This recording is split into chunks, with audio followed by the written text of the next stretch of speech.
आज मैं दूध की मलाई से एकदम फ्रेश और खुशबूदार घी कैसे निकालते हैं इसका तरीका मैं स्टेप बाय स्टेप बता रही हूँ। सबसे पहले किसी भी बर्तन में दूध ले लेंगे। दूध में उबाल आने के बाद गैस का फ्लेम लो करके 10 से 15 मिनट और उबालेंगे। फिर ये दूध ठंडा हो जाए तो इसे 10 से 12 घंटे के लिए फ्रिज में रख देंगे ताकि इसमें अच्छी मलाई आ जाए। नमस्कार, कल्पना चुबे रेसिपीज़ में आपका स्वागत है। जिन्होंने कभी भी मलाई से घी नहीं निकाला है वे भी इस तरीके से बहुत अच्छी तरह से घी निकाल लेंगे। दूध की मलाई को हम इस तरह से एक पतीले में इकट्ठा करते जाएंगे और मलाई वाले पतीले को फ्रीजर में रखेंगे। ये गाय का दूध है इसलिए थोड़ी सी पतली मलाई आई है। इस तरह से हम कई दिन की मलाई को इकट्ठा कर लेंगे। फ्रीजर में मलाई को 2 महीने तक स्टोर कर सकते हैं। अब इस मलाई को मैं 3 घंटे पहले फ्रीजर से बाहर निकाल दी हूँ। अब इसे जमाने के लिए थोड़ी सी दही डाल देंगे। दही को अच्छी तरह से मिलाकर 7 से 8 घंटे के लिए छोड़ देंगे। जैसे कि अगर कल सुबह घी निकालना है तो आज रात को ही मलाई में दही मिलाकर रख लेंगे। 8 घंटे के बाद मैं एक चम्मच से इसे चेक कर रही हूँ। मलाई की दही बहुत अच्छी तरह से जम गई है। बस इस चम्मच को ही इस दही में हम घुमाते जाएंगे, कुछ इस तरह से। घी निकालने के लिए ना तो मथनी की ज़रूरत है और ना तो मिक्सर की, सिर्फ एक चम्मच ही काफ़ी है। चम्मच को घुमाते हुए सिर्फ 30 से 40 सेकंड हुए होंगे और मक्खन पूरा ऊपर आ गया। थोड़ा सा चम्मच को और घुमा लेती हूँ ताकि मक्खन अच्छी तरह से ऊपर दिखने लगे।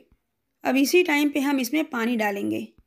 अभी बहुत ज़्यादा गर्मी है तो गर्मी के मौसम में मक्खन को अलग करने के लिए फ्रिज का ठंडा पानी डालना होता है। ठंडा पानी ना हो तो नॉर्मल पानी के साथ आइस डाल सकते हैं और इसे हाथ से इस तरह से समेटते हुए इस तरह से निकाल सकते हैं। अगर हाथ से नहीं निकालना हो तो ये पुड़ी निकालने वाला है, इससे निकाल सकते हैं। घी निकालने के लिए कुछ बातों का ध्यान देना बहुत ज़रूरी होता है। जैसे कि घी निकालने के लिए चम्मच, मथनी या मिक्सर, चाहे जैसे भी हमें घी निकालना हो, जब तक मक्खन ना अलग हो जाए तब तक पानी नहीं डालना है। बिना मक्खन दिखे ही अगर पानी डाल देंगे तो घी अच्छी तरह से निकलेगा ही नहीं।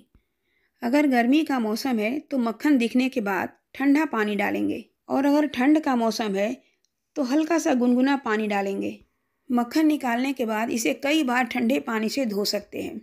जब मक्खन को कई बार धो लेते हैं पानी से तो मक्खन बिल्कुल साफ हो जाता है। अगर आपको लग रहा हो कि इतना मेहनत कौन करे तो इसे धोने की ज़रूरत नहीं है, इसे बिना धोए ही गर्म कर सकते हैं। क्योंकि मलाई तो फ्रीजर में रखा था तो कोई ऐसी स्मेल भी नहीं है। धोने से यही फ़ायदा होता है कि जो इसका मट्ठा वाला पानी है वो निकल जाता है और मक्खन बिल्कुल साफ़ हो जाता है। अगर मक्खन को धोने का मन है तो गर्मी के मौसम में ठंडे पानी से ही धोएंगे। अब इस मक्खन को रोटी या ब्रेड के साथ खा भी सकते हैं। मक्खन से घी निकालने के लिए अब इसे गैस पे रख दी हूँ।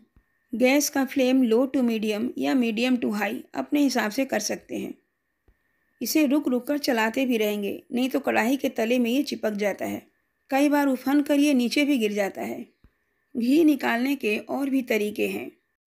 चाहे तो दूध की मलाई को सीधा कढ़ाई में डालकर गर्म कर लें तो भी घी निकल जाएगा, या फ्रीजर में इकट्ठा किए हुए मलाई को भी अगर सीधा कढ़ाई में डालकर गर्म कर लें इस तरीके से तो भी घी निकल जाएगा। लेकिन मलाई में जो दही डालकर जमाते हैं और फिर उसका घी निकालते हैं वो घी बिल्कुल अलग होता है।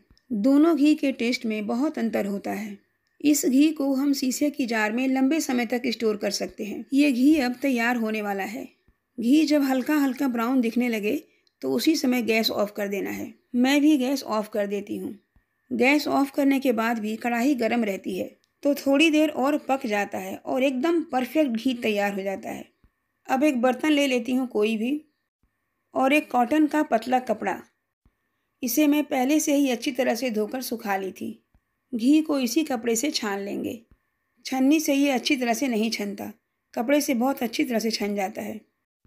इस पोटली को एक कटोरी में करके रख देती हूँ। जो थोड़ा बहुत घी बचा होगा वो भी निकल जाएगा। ये घी निकालने की विधि आपको अच्छी लगी हो तो प्लीज़ लाइक कीजिएगा और सब्सक्राइब करना मत भूलिएगा। धन्यवाद।